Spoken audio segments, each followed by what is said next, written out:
जायची मनाची तयारीच होत नव्हती, कारण मी मुळातच घरच्यांपासून लांब कधी राहायला गेलेच नव्हते.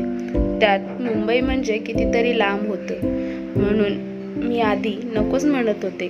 त्यावेळी माझ्या वहिनीने मला खूप समजावलं होतं. तेव्हा कुठे मी लग्नाला तयार झाले होते. सासवा सुनाचं पटत नाही असं घर कुठे शोधून सापडणार नाही.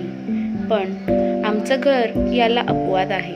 माझी आई काही अधिकाराने तिला बोलली तरीही कधीच उलटून बोलत नाही, मग तिची कितीही चूक का नसेना.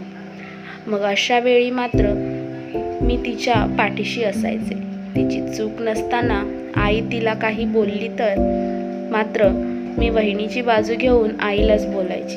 त्यामुळे तिचे आणि माझे आणखी बंध जुळले. ती माझी वहिनी आहे आणि मी तिची नणंद आहे हे आम्ही दोघीही केव्हाच विसरून गेलो. आम्ही दोघीही खरेदीला एकत्र जायचो. काहीही शॉपिंग करायची असेल तर आम्हीच एकत्र असायचो. त्यामुळे आम्हाला एकमेकींना आवडीनिवडी माहीत होत्या. त्यामुळे कधीही दोघींपैकी एक बाहेर गेलो आणि आम्हाला काही आवडलं तर आम्ही दोघीही एकमेकांना त्या आवर्जून आणतो.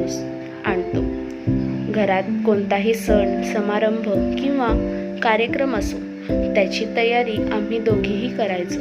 एक यादी करायचो आणि त्यानुसार आम्ही सामान खरेदी करायचो.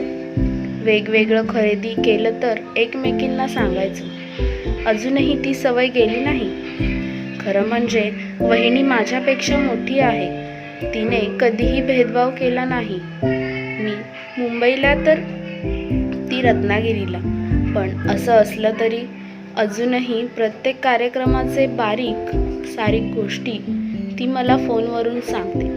आता आमच्याकडे एक कार्यक्रम आहे, त्याची तयारी खरं तर तिने चोख केली आहे, पण तरीही तिने मला सगळं सांगितलं. उलट आणखी काही राहिलं आहे का असं देखील आपुलकीने विचारलं. माझं लग्न ठरल्यानंतर माहेरचा माझा शेवटचा दिवस दणक्यात साजरा झाला होता. याचं प्लॅनिंग देखील तिनेच केलं होतं. रात्री 12 वाजता मला सगळ्यांनी शुभेच्छा दिल्या होत्या. तिने माझ्यासाठी केक आणला होता. मला ड्रेस, वॉलेट, चॉकलेट, परफ्यूम अशा सगळ्या माझ्या आवडीच्या वस्तू तिने आणून ठेवल्या होत्या.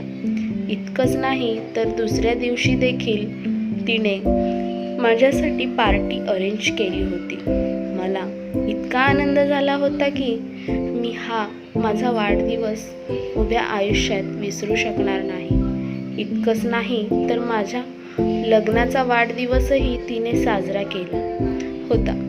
तिचाही वाढदिवस मी असाच साजरा केला होता. तिलाही रात्री 12 वाजता मी सरप्राईज दिलं होतं आणि तिला एक मंगळसूत्र मी गिफ्ट दिलं होतं. तिलाही खूप आनंद झाला होता. सासूसून हे नातं जितकं नाजूक तितकंच नणंद आणि भावजय हे नातंही नाजूकच म्हणता येईल.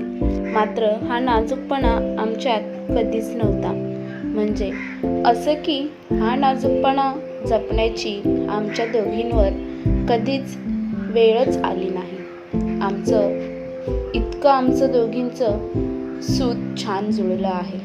मित्रांनो, तुम्हाला ही कथा आवडल्यास व्हिडिओला लाईक करा, शेअर करा आणि सबस्क्राईब करायला विसरू नका. धन्यवाद.